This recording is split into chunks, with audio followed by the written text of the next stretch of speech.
الله من الشيطان الرجيم بسم الله الرحمن الرحيم الحمد لله رب العالمين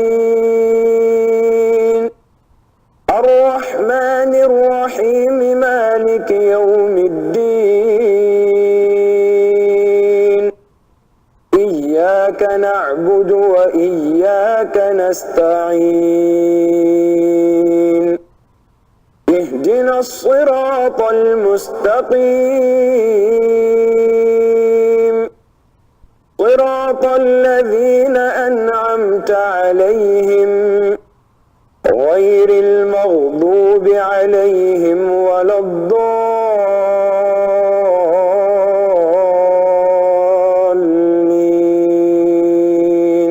صدق الله العظيم. Amin. Amin. Assalamu alaikum, chère communauté. Assalamu alaikum, chers parents, chers élèves. C'est un plaisir de commencer avec vous au nom de la chaire Dara ces séances vidéo qui vont aider autant les parents que nos enfants à mieux pratiquer donc les cours, voir ce qu'on fait dans les classes. Alors, donc dans cette séance ici, nous allons voir les voyelles et puis aussi quelques marques qui se retrouvent devant les consonnes. Donc, avant de voir les consonnes, on va voir les.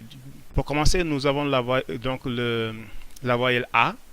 Ici, quand je l'explique aux enfants selon leur âge, pour les plus âgés, je vais dire qu'ils n'ont qu'à penser à la barre oblique du A. Donc, sinon, pour les enfants, je leur raconte une histoire et je leur parle d'un papa qui joue avec son bébé. Alors le papa, comme le bébé est petit, le papa se penche. Le papa, il est grand, donc il est au-dessus de la ligne. Et quand il est penché, le trait que forme son dos peut représenter la voyelle A. Alors il se penche pour jouer avec son bébé et il lui fait des grands A. Il lui fait des A pour que l'enfant s'amuse. Donc ça, c'est pour le son A. Pour le son I, le bébé donc il est couché. Donc on matérialise le bébé par un trait en bas et il réagit au sourire du papa. Il fait I. Voilà, donc nous avons le bébé qui fait I. Ensuite, je leur raconte cette histoire. Le papa est en train de jouer avec son bébé parce que tout simplement il y a un vent fort qui est en train de souffler dehors et le papa ne veut pas que le bébé ait peur. Alors le vent, nous savons que le vent il fait un bruit, le bruit c'est OU, et nous savons que le vent quand il souffle ça fait des tourbillons et il y a l'air qui tourne comme un tourbillon, comme une sorte de virgule, et cette sorte de petite virgule là que nous retrouvons au-dessus de la consonne, donc c'est le son OU. Et pour une fois que le papa est en train de jouer avec son bébé et que ça marche bien, la mère qui voit la scène, elle est étonnée et elle fait oh! Donc de surprise, ce qui fait que le rond que nous avons au-dessus de la consonne, c'est juste une absence de voyelle. Donc si nous avons ça devant le son B, devant la consonne B, on va dire ab. Devant la consonne aïe, la consonne ye, ça va faire aïe, ou an devant le noun, etc. etc. Alors en arabe, nous avons des voyelles qui peuvent être prolongées. Donc parfois ba, ba, ba, pour avoir un A, il faut ajouter un alif au A. C'est la première ligne. Deuxième ligne, bi, bi. Pour avoir ça, il faut ajouter le son y au I pour avoir bi, bou, bou. Donc la ligne en bas, pour avoir un bou, on ajoute un wow. Et puis ça fait bou. Donc ça permet d'allonger les consonnes. Donc d'allonger les voyelles. C'est ça. Voilà. L'autre chose que quand nous avons ici alif c'est un trait qui est là, qui est un support en fait, qui peut être A ou I. Il peut porter le A, il peut porter le I. Et quand je l'enseigne aux enfants, je leur dis que voilà, c'est un poteau sur lequel on peut accrocher une voyelle I ou A, mais comme le poteau est fin, il faut un crochet pour que la consonne ne se déplace pas. C'est pourquoi nous avons là donc le petit hameçon là. Et si vous l'avez dans un texte, ça va ressembler ceci. Donc c'est une hamza qui peut se trouver, qui fait le lien entre voilà, le alif et puis le A ou bien le I.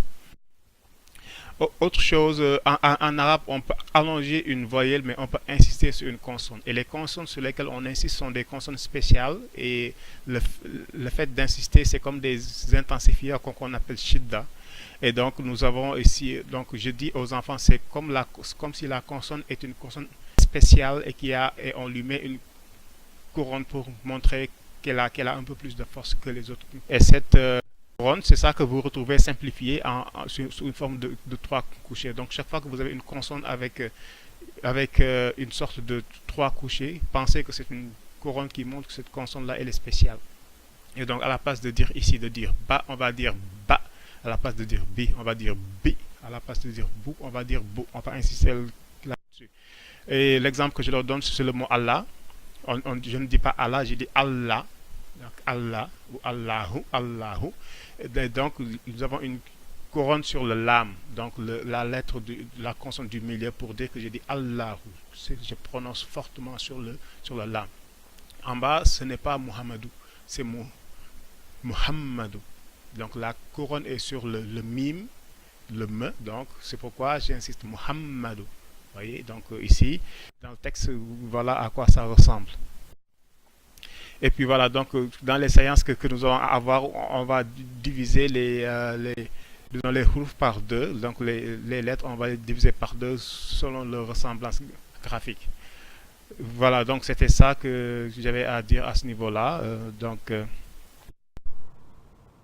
أزفت الآزفة ليس لها من دون الله كاشفة أفمن هذا الحديث تعجبون وتضحكون ولا تبكون وأنتم سامدون فاسجدوا لله واعبدوا صدق الله العظيم